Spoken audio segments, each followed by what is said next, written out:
Blessings, blessings, blessings, blessings be unto you. This is Mercedes Warwick, and welcome to the Sacredness of Healing, an affiliate program of sacredkey.com. So we are talking about holding the high watch and standing on sacred ground. I want to tell you a story. Tell you a story. A friend of mine, my heart, my wisdom,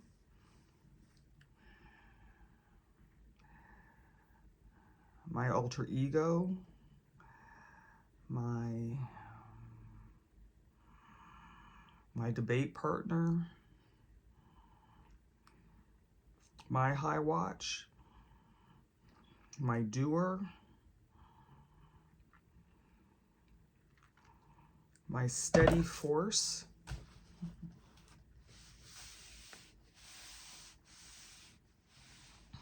my love, my sister.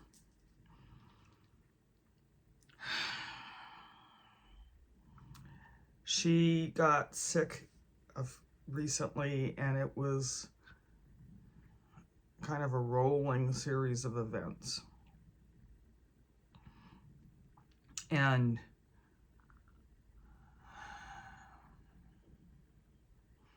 everybody who knows me knows that, everybody's heading to the hospital. I'm heading to my altar.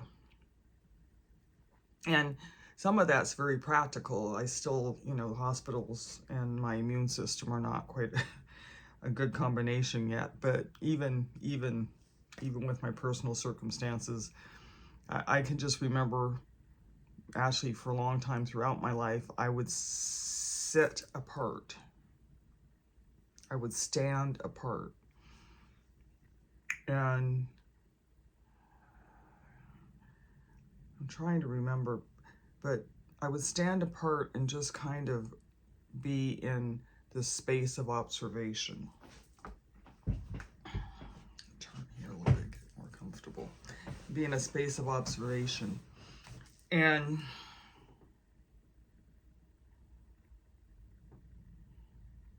I had been in that space with her for quite a while. Like, I could tell that there was something rippling in I call it rippling in the frequencies. So when I got the calls over time, I would head to my altar.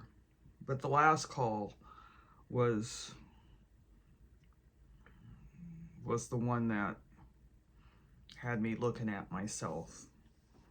And she's my longest friend. We've gone through a lot of living together. She drove me to the hospital, every doctor's appointment for 5 years. She's a person that, I'll speak for myself, but I think this is true for her too. She's a person that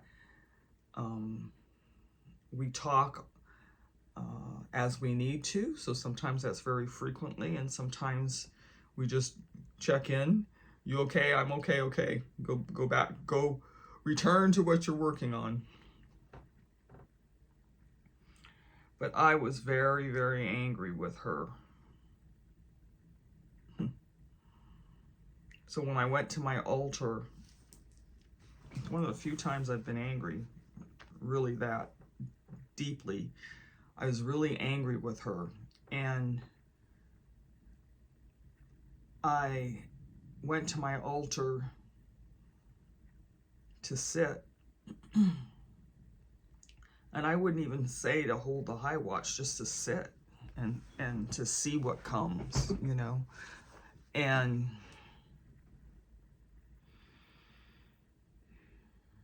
when I finally was honest with myself, I was very angry for a lot of different reasons. But that anger, the base of that anger was really fear in a lot of ways, because my gift is not predictive. I don't consider myself to be psychic or anything. I do believe that I have honed a sensitivity to the frequencies that are unseen, and that's got a limitation to it as well, you know, but I might have a sixth sense or maybe even a seventh sense. I can feel or see things at a different vibratory range. So a lot of times the coming into the high watch is not immediate. Like, I don't go to the altar and just go, I'm going to sit in the high watch, you know. It's kind of a, it's kind of an easing into it. It's sitting or standing back, closing my eyes, observing the frequencies that are around a person or a situation. And sometimes when I'm holding the high watch, it's like there's an exercise, I talk about it in the breath series, but there's a pouring in. So there's like like God is pouring in the healing essence of what is needed. And you know, I sit and just as even a Reiki practitioner or healing and energy healing arts practitioner, holding that space, see my hands, and just holding that sacred space and holding that space and allowing myself to be a vessel of that Reiki energy, of that healing energy, of the God source energy, of the love energy. There was a lot of conversation in my morning communion this morning about life, of the life frequency, right? But I was angry.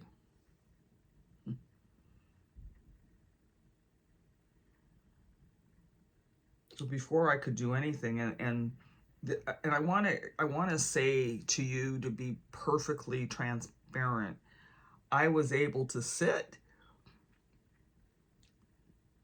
but it took a few days. I mean, it was not an immediate, let's just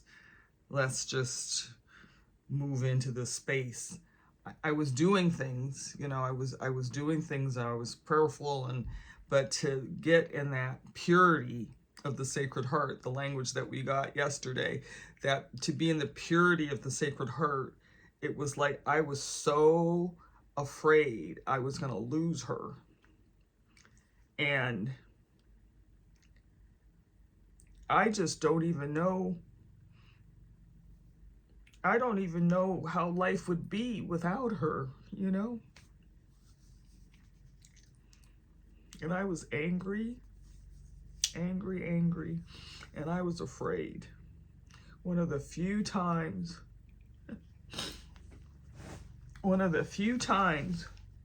in my life that I've ever really truly been afraid.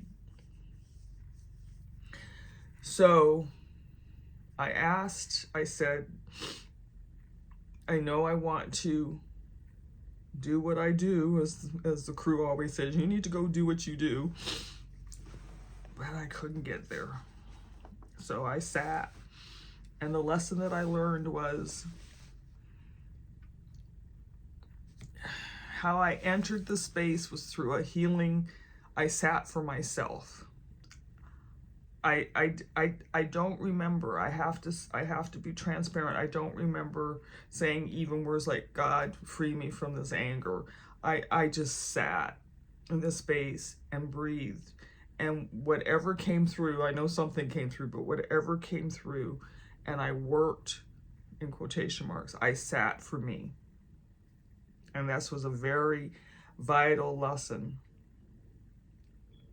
Matter of fact, I'm remembering I heard that, sit for yourself, or you know, some language like that.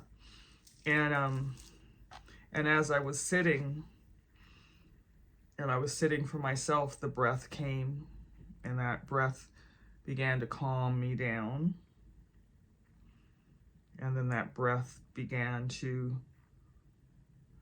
bring life and forgiveness into my heart, grace.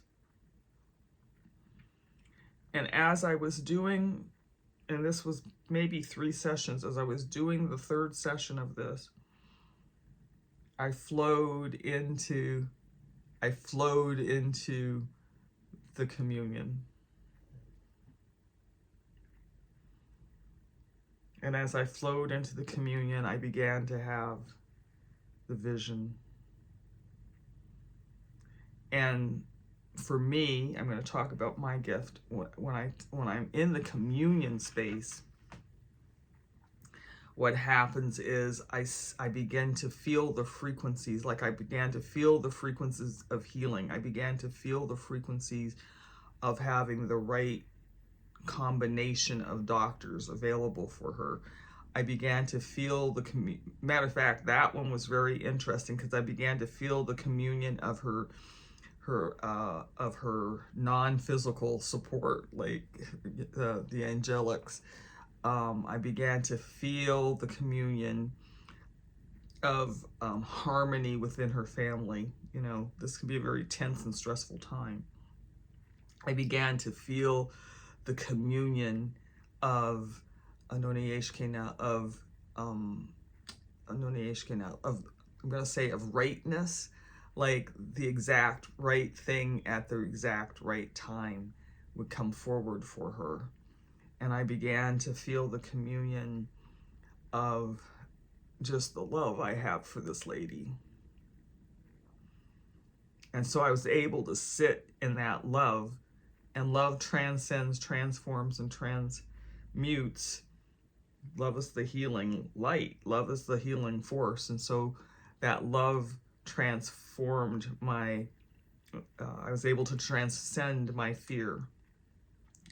I was able to transmute the anger. I was able to, I don't want to say let it go necessarily, but I was able to understand it. Like at the time, I couldn't understand why I was so angry. And then as I was going through this process, I began to understand why I was so angry. And I began to understand why I was so fearful. And that fear was the base. Another video, but fear is usually the basis of everything. You didn't hear me, and I was not in the right mind at that time, because normally what I would have said is, what are you afraid of? Why are you so angry, and what are you afraid of? What is the fear? What is the fear that's under the anger? But I couldn't get there. I was literally almost, I don't want to say paralyzed, but I was just outside of myself with this fear. So what I learned in that, and what I knew this, but I hadn't experienced this very deeply, is to walk and to hold the sacred ground and to be in the high watch is a healing of yourself, is a transformation of myself, of yourself. To sit in that space, because you're hearing me say I'm in communion at that point. I've the language that I use when I'm facilitating is I dropped into the space. People say, what is your fallback position? I say, what is your fall in position? What are you falling into? And so I was in communion. I had fallen into my heart, but the full liberation of releasing myself from the from my human nature, and then allowing myself to move into a more spiritual nature, a spiritual space, and then coming into the divine space. As I'm coming into that divine space, that's when I am at different levels and frequencies. That's when I'm moving into being on the sacred ground, or in the sacred ground, and holding the high watch. When I was in communion, I heard the words, "I see you well."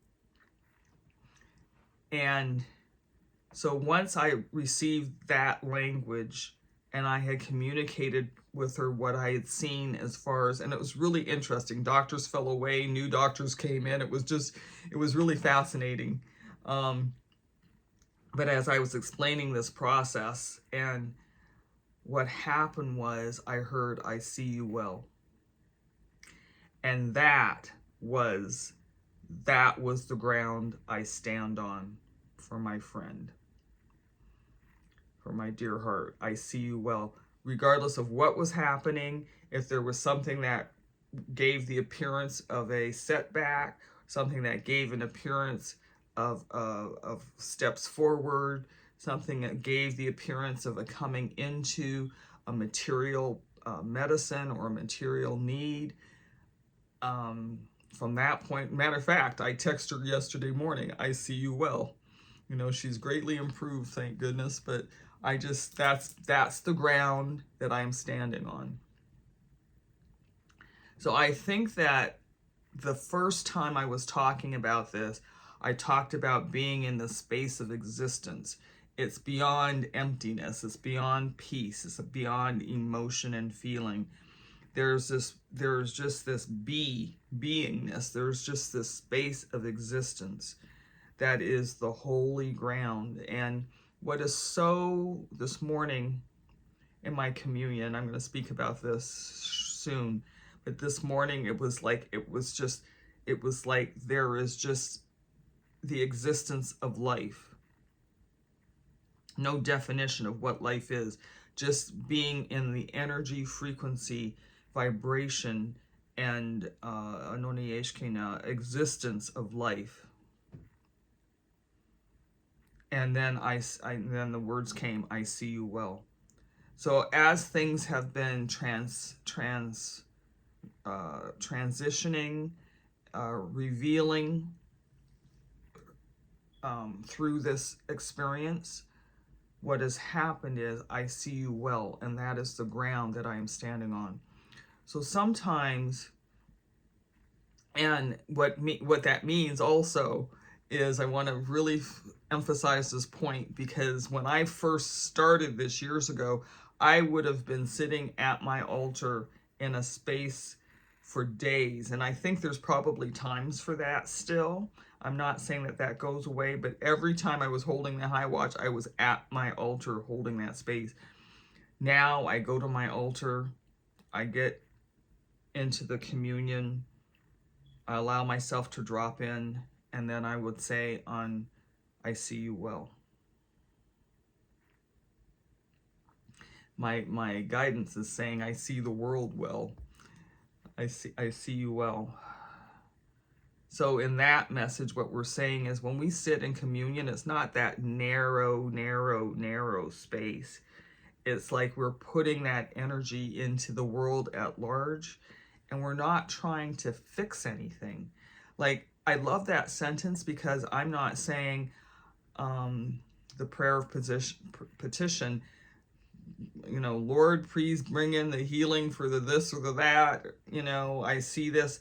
I have totally removed myself, and I've said, I will say, this is not what I say, but to give some clarity to the situation, I am releasing myself of the God of the all-knowing, the God of the all resource, the God of the the God of life and love and liberty and light.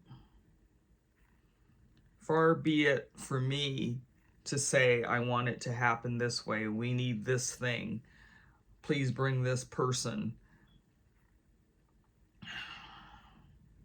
When I'm in the communion of the high watch, what happens is, as I'm sitting, I'm allowing the spaciousness of God, the all-knowing, because even if the thing that we collectively think is the right thing for that moment, it's our limited perception. So often, I can't even tell you, so often I have been in a place and so much more came than what I could have imagined for myself. I think it was David Beck was saying, you know, this and something better, this or something better, right? And I love that. In the communion, I'm releasing myself into the something better immediately. I'm not even asking for this. I'm just saying, we're sitting here, and ononi yeshkena, the ananioko ekena nani yekena nanioko, the aspect of living came forward. So that came, it flowed in, and I'm not even saying please let her live. What I'm saying is the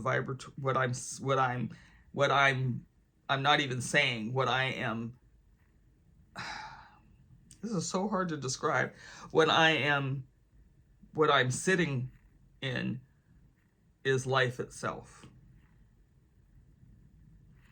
That frequency flows in, and I'm holding the communion with life itself. And what guidance is saying to me is it's not necessarily even specific to that one situation, because as we're sitting in the communion of holiness, the communion of the Sacred Heart, when we're sitting in that communion, it's a radiant force that goes wherever it is needed. Okay? It is a radiant force that's going whatever is needed. So I'm just going to recap a little bit what I learned through this experience. The first thing I learned was I'm not praying for anything to happen, for anything to arrive. I'm sitting in communion with the with the existence of God itself, and what has flowed in, like in the Hawaii when we sat for the ancestors, that breath of life came through, that rhythmic breath of life came through. When I was sitting for my friend, I see you well, the energy, the life, the energy of life force came through. Second thing is, actually this is the first thing, but the second thing is, if I'm not right, then I pray for myself. I pray I'm in communion with, for, through, and as myself. And I sit there as an aspect of God, as God, I am as God is, as an aspect of a speck, a quintessence of God itself, to bring myself into a space of healing, a space of humility, a space of not knowing, turning myself into the unknown so that the known can, with a capital K, can come forward through me. I sit in communion for myself. Get myself straight. And I think the other aspect of that, which I find is very interesting, and I speak about it when I talk about spiritual hygiene, is sometimes there's so much going on, we don't even know the frequencies on the subtle levels that we've picked up. So as I sit and I bring myself into the communion, I am doing kind of a spiritual, energetic wash, cleansing of myself.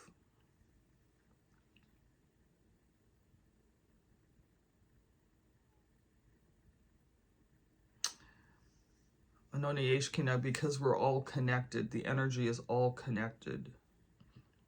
And this is why you were so valuable and you were so cherished, because the energies that you are in tune with to carry is your unique spiritual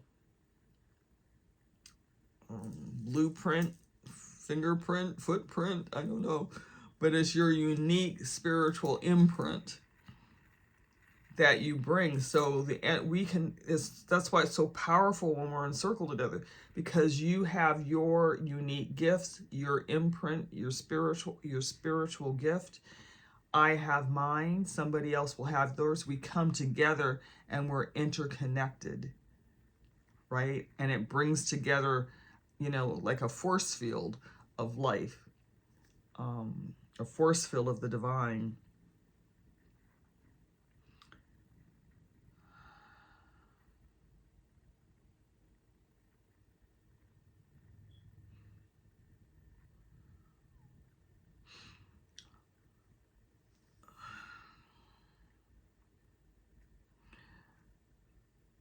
So often,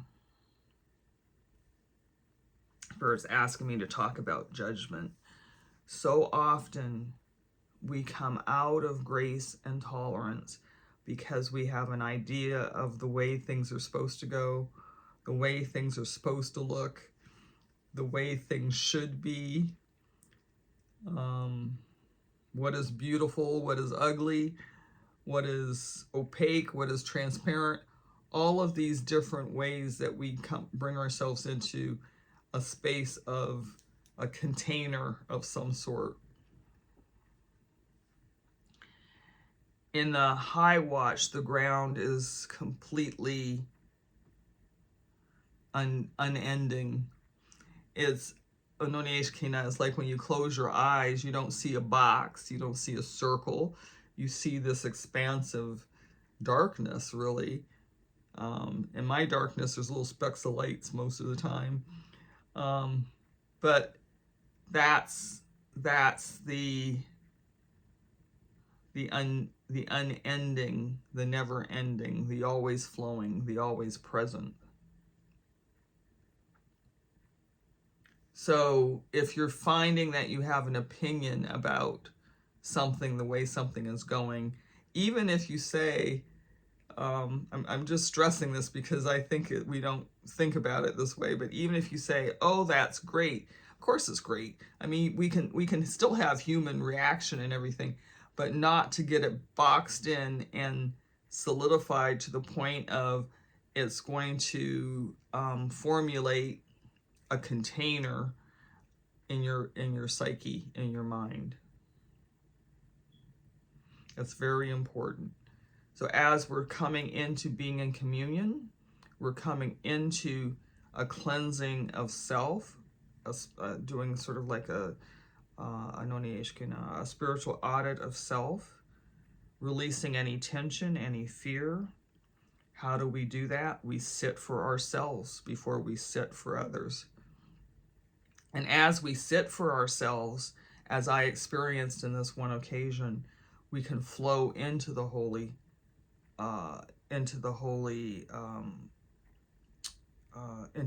watch, holding the high watch. We can flow into standing on the sacred ground.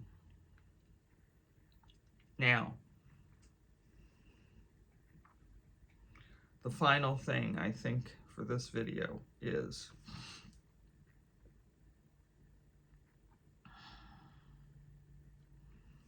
all of this can happen in a moment, or it can happen over days.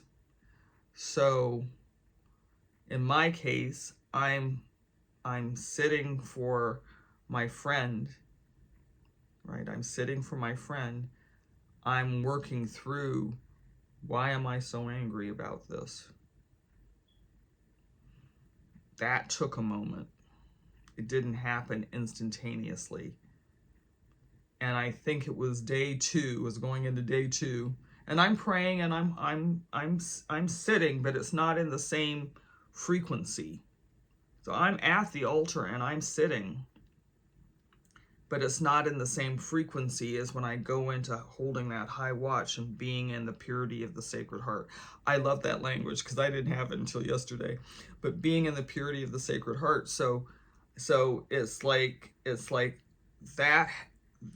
This is not robotic, and the process is not linear. Notice I'm not saying step 1 is that you pray, step 2 is that you sit, Step 3 is that you get your favorite crystal. Step 4 is that you get your Bible verse or your holy text, and you sit with it. I'm not saying all of that, because what will come forward, believe me when I tell you, the other day I was doing some work and I felt to bow. Where did that come from? So I'm trying my best not to give you enough of an experience, a description of the experience, but not containing it. You use the same language, not containing it into step 1, step 2, step 3, step 4. So what this means is, in this instance, it's like, check yourself. Check yourself. Can you exhale, come into communion, and enter the Sacred Heart? What's stopping you? Is there some friction there? Is there an opinion there? Okay, I'm going to sit for myself. And what comes forward for myself. Then I'm not going to try again, because it's an inflowing. The one thing I may ask is, if I have some resistance, is this mine to do? Am I on assignment? Has God assigned me to be here? That was the other thing I didn't use that language at the time, but I had to say, is this mine to do? And at one point during this journey my friend was on, the answer was clearly no. I see you well. That was the ground I was standing on. But all the other things, we think, oh, I'm going to do some Reiki over here to clear the way. Not mine to do. Was not mine to do. Mine to do was, I see you well. I see you well. I see, regardless of anything else that was going on, I see you well. And so I had to take a deep, long breath. And that will happen. And then you'll flow into the space, and you will know, this is the way I'm supposed to hold the high ground in this circumstance, for this person, for the world. And know that as you are holding that holy ground, you actually don't know where that energy is going, because there might be somebody down the street that just needs a little dose of love or compassion, caring, life. I'm grateful for my friend, because she taught me this lesson, as she is my wise one. So I'm grateful for her. Always have been.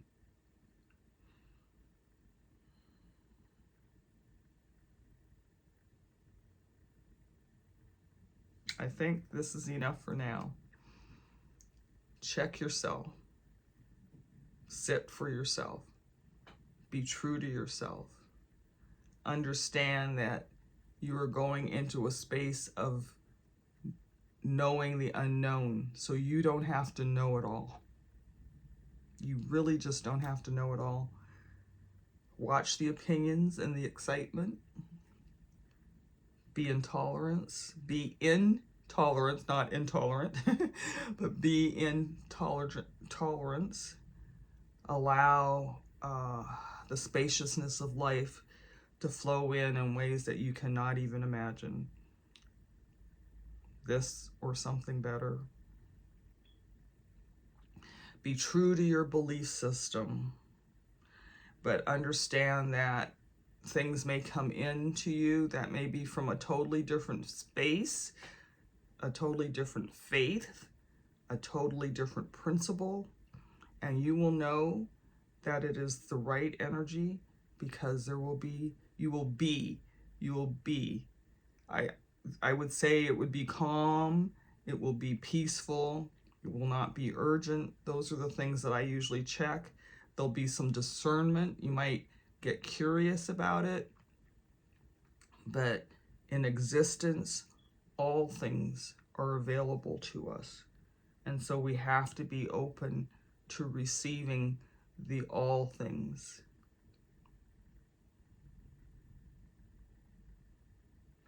Blessings be unto you. Namaste.